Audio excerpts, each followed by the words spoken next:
प्यारे मुसलमानों, जो हुसैन पाक पर जिम्मेदारी आई, इमाम हुसैन की उम्र तकरीबन उस टाइम 56 साल की थी। वो उम्र जंग करने की उम्र नहीं होती है, वो उम्र कोई काम काज करने की उम्र नहीं होती है। लेकिन कूफे से ये खत पहुंच रहे थे।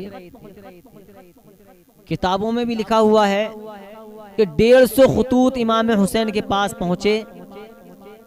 ए हुसैन, अगर तुम मदीना छोड़कर नहीं आए तो हमें मजबूरन यजीद के हाथ पर बैत करनी पड़ेगी। और उन खतों के अंदर ये लिखा हुआ था प्यारे मुसलमानों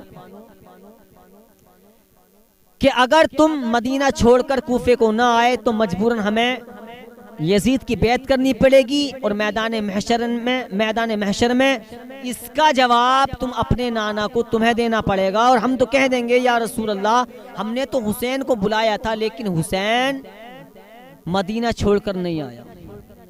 तो बताओ प्यारे मुसलमानों, मेरा हुसैन करबला कैसे नहीं जाता?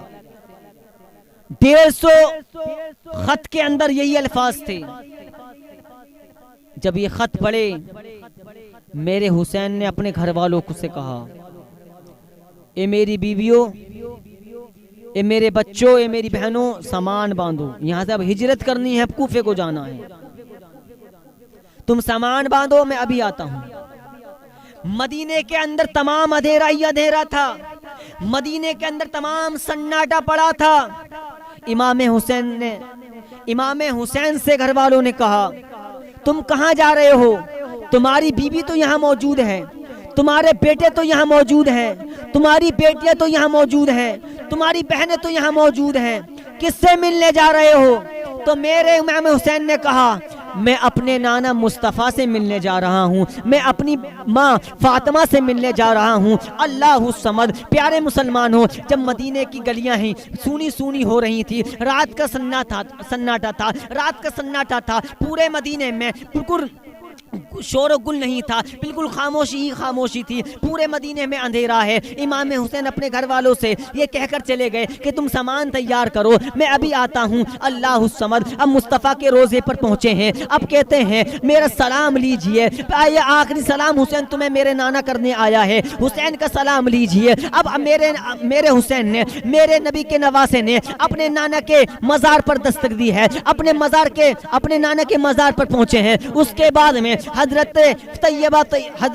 फातिमा ज़हरा के मज़ार पर पहुंचे और पहुंचने के बाद में फरियाद करने लगे, ए माँ, जब मुझे कोई गम होता था, जब मुझे कोई परेशानी होती थी तो मैं तुझसे कह देता था, मेरी टेंशन दूर हो जाया करती थी, मेरी परेशानी दूर हो जाया करती थी। ए माँ, मैं ये मदीना छोड़ रहा हूँ, अगर कूफे वालों ने मुझे सताया, कूफे वालों ने मुझे परेशानी पहुंचाई तो ए माँ, मैं किससे कहूँगा? अल्लाह समझ। उलमा फरमाते हैं कि इमाम हुसैन अपनी माँ की कब्र से लिपट कर रोए हैं, और जैसे ही कब्र से लिपट कर रोए हैं तो उलमा फरमाते हैं कब्र मुबारक हिलने लगी और आवाज आई, ए बेटा, अगर शरीयत का लिहाज ना होता आज भी तेरी माँ फातिमा तुझे कलेजे से लगा लेती, तुझे अपनी गोद में ले लेती। ए बेटा, ये शरीयत का अगर लिहाज ना होता आज भी तेरी माँ तुझे कलेजे से लगा लेती। उलमा फरमाते हैं, मुहद्दिसीन फरमाते हैं कि आपको नींद का गलबा लगा, यानी कि आप सो गए, तो ख्वाब में क्या हुआ? ख्वाब में कोई और नहीं बल्कि फातिमा ज़हरा तशरीफ लाई हैं और इमाम हुसैन से कहने लगी,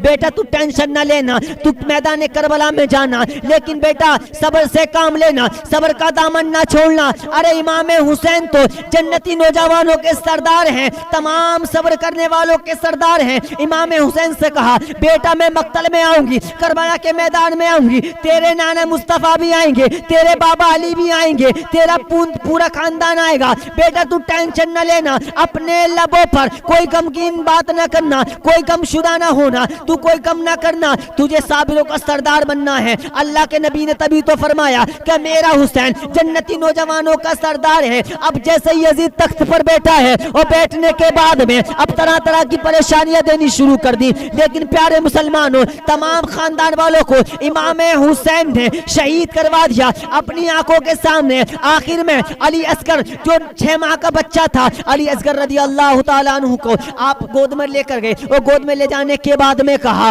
बताओ तो सही, ये बच्चा भूखा है, ये बच्चा प्यासा है, कोई पानी तो दे दो। अल्लाह समझ, किसी ने ना सुना।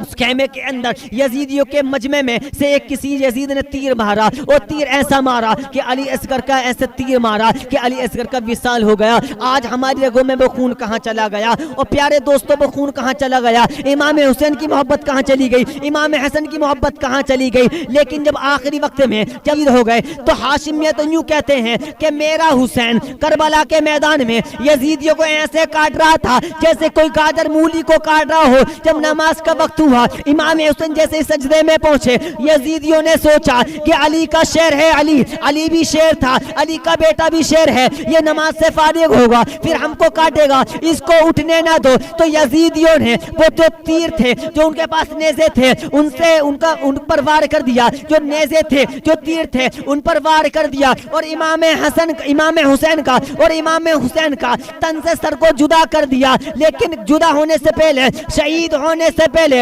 यजीदियों से इमाम हुसैन ने यह कहा था, ए यजीदियों जब मुझको कत्ल करो तो मुझ पर जल्दी मत करना, क्योंकि मेरे कत्ले मोमिन नहीं कत्ले दीन बन जाएगा और कातिल दीन की बख्शिश नहीं है, कातिल दीन की बख्शिश नहीं है। प्यारे मुसलमानों, आज हमारे गिरावानों को नहीं पकड़ा जाता शरीयत के खातिर, लेकिन आज हम कहाँ खो गए? किस जुस्तजू में हम खो गए? प्यारे मुसलमानों, अगर आज हमारी आंखें ना खुली, कहीं ऐसा ना हो कि हमारी औलाद हमसे ये कहकर मर जाए कि हमारे बाप ने हमें इल्म दीन नहीं सिखाया, अल्लाह के रसूल की पहचान नहीं बताई। तो पर हाथ रख के बताओ प्यारे मुसलमानों, हमारा क्या जवाब होगा? इसलिए इमाम हसन, इमाम हुसैन से सच्ची पक्की मोहब्बत करें।